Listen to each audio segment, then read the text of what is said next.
Hi everybody and welcome to Big Matt's Computers for another video. Now this video guys are basically going to be upgrading a small form factor custom PC build. It's got a GTX 1650 in it. It's actually a home theatre PC that can also do a bit of gaming with that 1650. It's also got an i5 10400F.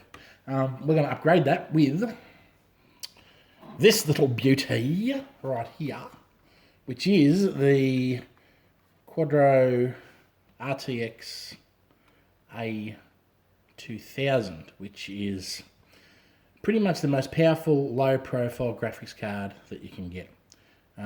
So you don't really want to buy one of these. They are pretty pricey. The only reason you'd get one is because you wanted to fit something that was as powerful as possible into a small, slim, small form factor build like this one here. So we're going to be replacing the 1650 with that. That's about on the level of performance with something like a RTX 3050. Just condensed into a small profile card. Draws all its power from the motherboard, so you don't have to have any PCI power connectors for it, which will be perfect for this, because it's got a 400 watt power supply with no PCI connectors for the graphics card. And we're also going to be upgrading the cooler from the stock Intel one to this, because we're going to be replacing the i5 10400F with an i7 10700F. So this cooler is a little bit chunkier, still appropriate for a small form factor build. It's got a little bit more aluminium there, heat sink. So that's what we're going to be doing. So the first thing we'll do is we will get rid of this GTX 1050.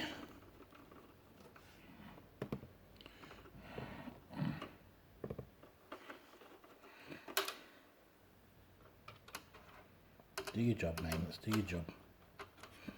Or not.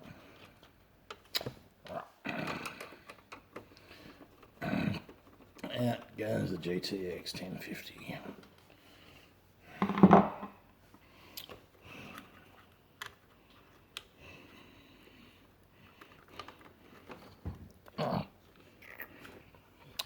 Okay. Out it comes. Put that aside for whatever we'll end up using that for.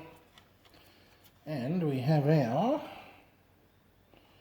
much more powerful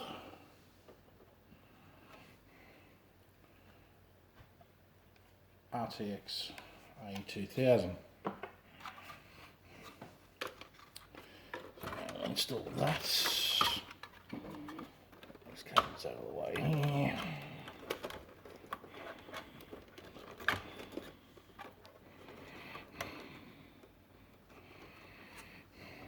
And of course, it's never straightforward and easy. This is actually a little bit longer than the card we had in there. So you just got to be careful the capacitors on this motherboard with that. So that bit of adjustment there, and click that into place like that. Now that's in. So screws back in. Very same ones that will hold now GTX 1650 in place. There. A little bit fiddly, trying to work your way around the capacitors there. You certainly don't want to knock those about while you're installing the new graphics card. But we should all be good. Alright, now that's actually our new graphics card installed. The next thing to do is a CPU. So we will turn these clips in the remove position, as is the case with these Intel stock cools. They're horrible things, these things. I'm really not a fan of them. They're very hard to put in place sometimes. Sometimes it's really straightforward, sometimes it's a complete ordeal. not a fan at all for that reason. So they come out like that. As you can see, we've got the thermal paste there on the i5 10400F. We will get rid of that. Not too bad still, it isn't too dry. Sometimes if you go to take a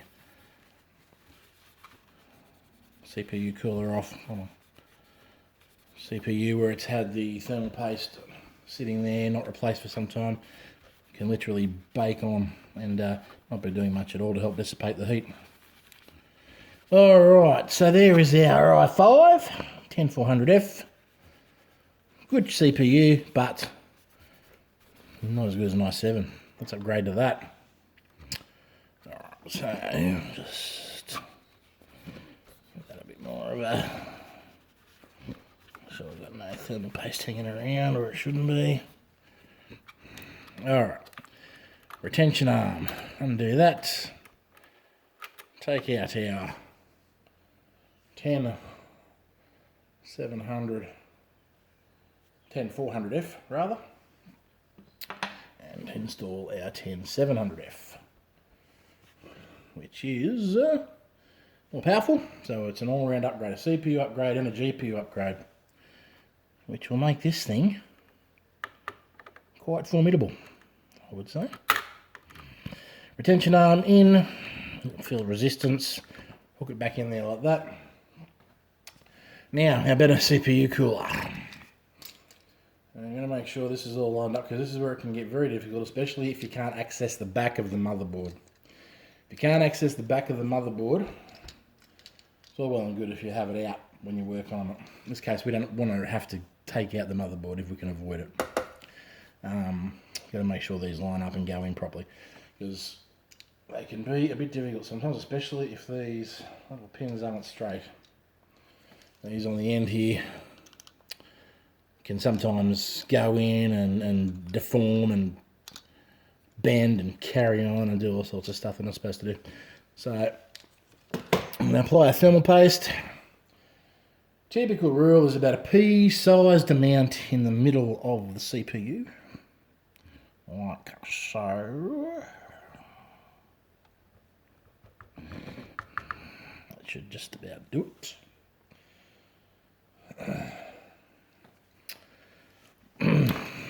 And it's just a matter of, this is probably not going to work out as straightforward as what it should. If I end up having to take this motherboard out, I'm not going to be impressed. Let's just see if these are going to sit in place. See if it looks good to start with. Alright, and then it's just a matter of down and clicking, which isn't happening, of course. No. Oh, there's one. Right, that's good.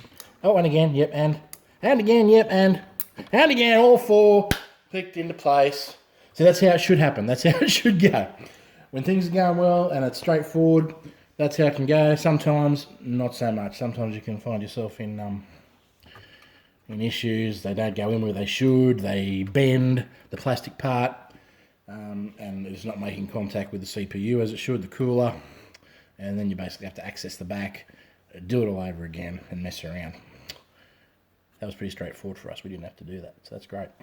All we've got to do now is plug our fan header in to the CPU fan header. So, which is a bit difficult because there's wires in the way, as can be the case with a small form factor build like this, but there we go. In goes the plug. This other plug here, by the way, is for the case fan, chassis fan.